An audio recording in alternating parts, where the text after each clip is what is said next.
말씀의 제목은 니느웨 그리고 요나에게 주어진 사명입니다. 본문 말씀은 요나서 1장 1절에서 3절입니다. 먼저 요나서를 소개해 드리자면 요나서는 짤막한 4개의 장으로 이루어지고 있으며 각 장에서는 다른 배경이 반영되어 있습니다. 1장에서는 대부분 바다가 배경입니다. 2장은 큰 물고기 뱃속이 배경입니다. 3장에서는 아스루 제국의 수도인 니느웨 성읍이 배경입니다. 그리고 4장은 니느웨 성읍 바깥이 배경입니다. 요나서를 소개해 드리겠습니다. 하나님의 법과 하나님의 사랑에서 도망치는 사람을 발견하는 희한한 기사가 하나님의 선지자 가운데 한 사람인 요나에 대한 성경 기사에서 발견됩니다. 요나서는 소선지서에서 소자가 들어가는 이유는 이 책들이 중요하지 않기 때문이 아니라 짧기 때문입니다. 소선지서 이 책들은 구약 성경의 마지막 12권을 장식하고 있습니다. 오늘날 가장 잘 알려져 있는 소선지서는 요나서일 것입니다. 요나서는 이야기가 대부분이고 예언은 별로 들어있지 않기 때문에 선지서로서는 독특한 책입니다. 어떤 주석자들은 이 이야기를 우화나 신화 또는 기껏해야 비유로 봐야 한다고 주장했습니다. 이 주석자들은 자기들의 해석을 옹호하기 위해 요나서 속에서 이적적인 폭풍 그리고 물고기에 대한 묘사, 니느웨 성읍의 방대한 크기, 니느웨 사람들의 회개의 속도, 빠르게 자라는 덩굴 등을 열거합니다. 그러나 이 견해에 반대하는 사람들의 주장은 이 이야기가 비유로는 적합하지 않는다는 것입니다. 왜냐하면 비유로 보기에는 너무 긴 문장이며 또한 너무 상세하게 기록되어 있습니다. 등장인물들이 너무 생생합니다. 실명과 함께 실제 성읍을 배경으로 합니다. 또 구체적인 것은 역사적 시기 곧 주전 8세기를 배경으로 합니다. 무엇보다 요나서에 대한 우리의 중요한 분석은 예수님이 요나 이야기를 역사적 실제 사건으로 간주하셨다는 사실입니다. 본문 말씀 요나서 1장 1절에서 3절입니다. 여호와의 말씀이 아미떼의 아들 요나에게 임하니라. 이르시되 너는 일어나 저 큰 성읍 니느웨로 가서 그것을 향하여 외치라. 그 악독이 내 앞에 상달되었음이니라 하시니라. 그러나 요나가 여호와의 얼굴을 피하려고 일어나 다시스로 도망하려 하여 욥바로 내려갔더니 마침 다시스로 가는 배를 만난지라.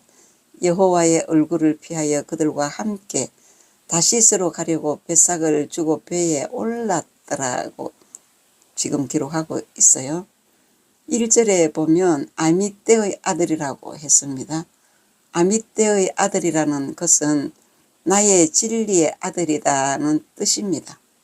그래서 진리라는 것은 본인의 것입니다.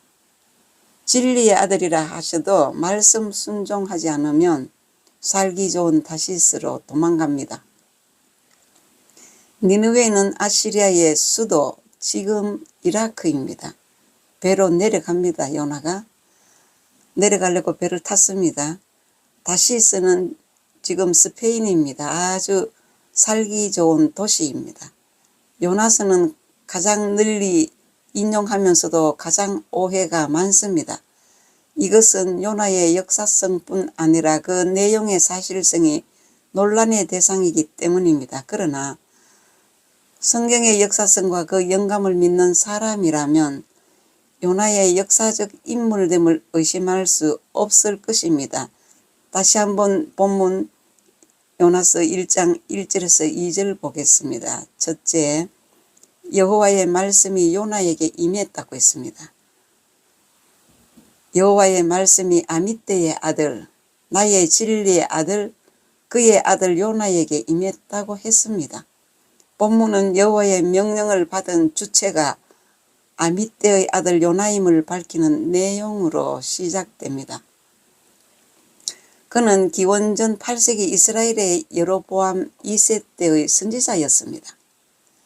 요나 선지자가 북이스라엘의 여로보암 2세가 통치할 당시 BC 798년에서 753년경에 북이스라엘에서 선지자로 활동한 역사적 인물임을 확정하고 있습니다.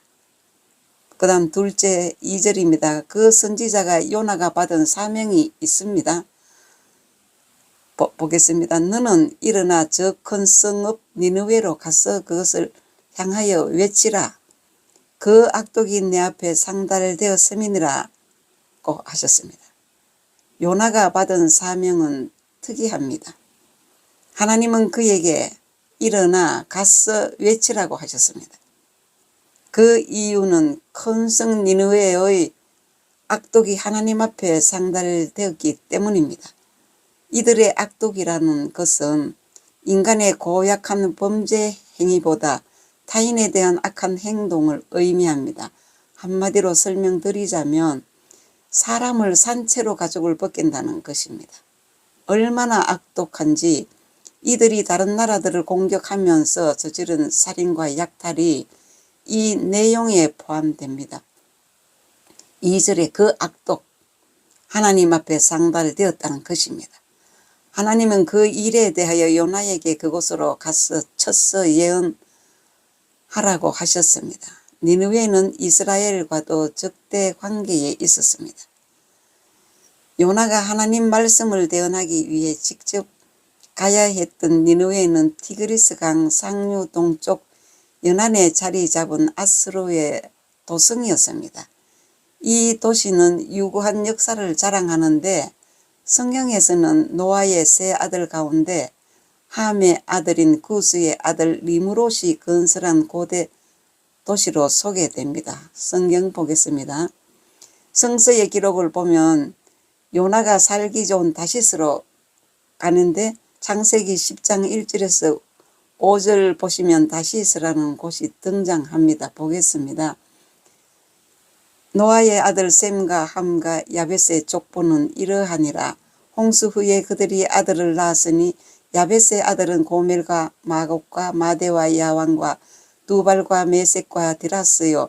고멜의 아들은 아스그나스와 리박과 도갈마요. 야완의 아들은 엘리사와 달시스와 기띔과 도다님이라. 이 달시스를 기억하시기 바랍니다. 이들로부터 여러 나라 백성으로 나뉘어서 각기 언어와 종족과 나라대로 바닷가의 땅에 머물렀더라. 야완은 야벳의 넷째 아들입니다. 야벳은 함의 셈과 함과 야벳의 삼형제 중에 셋째 막내 아들이죠. 그 막내 아들이 야완은 야벳의 넷째 아들인데 노아의 아들 형제 중 야벳의 정손 달시스라는 사람이 정착한 곳입니다. 이 달시스 성경은 이곳을 번성하고 부유한 해안 도시로 말하고 있습니다. 현재 스페인입니다. 달시스라는 사람이 그곳에서 정착했기 때문에 지금은 다시스로 말하고 있는 다시스가 바로 이곳입니다. 요나가 이곳으로 지금 살기 좋은대로 도망가려고 배에 올랐잖아요. 1절에 보면. 그 다음 6절에 창세기 10장 6절에 보면 함의 아들은 함은 노아의 둘째 아들입니다. 둘째 아들 함은 구스와 미스라임과 북과 가나안이요. 구스의 아들은 스바와 하일라와 삽다와 라마와 삽드가요. 라마의 아들은 스바와 드단이며. 이제 창세기 10장 8절에서 12절 보겠습니다.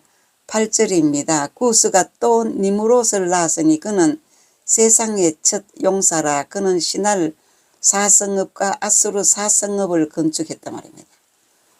지금 요나가 어디로 간다 그랬어요? 아수르 니느웨 아수르 성읍에 하나님이 가라고 명령을 내리지 않습니까? 그 도시를 누가 건설했느냐?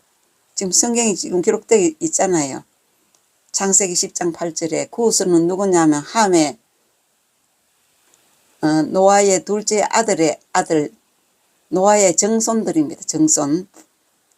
둘째 아들이 함의 손자 노아의 정손입니다.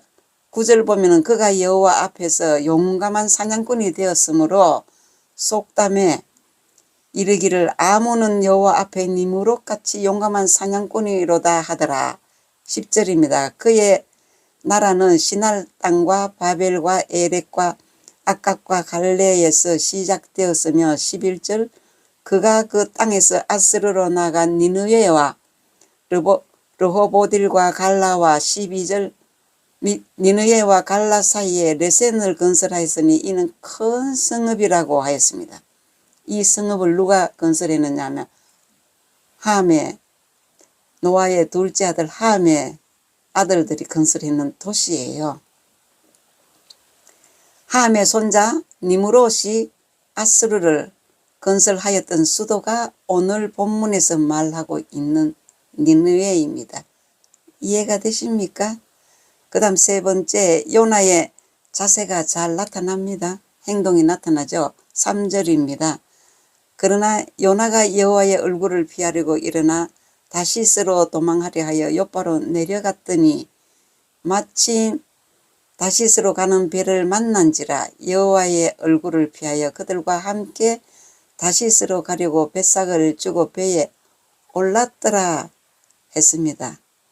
오늘은 여기까지 말씀드리고 다음 시간에 이어서 말씀 이어가겠습니다.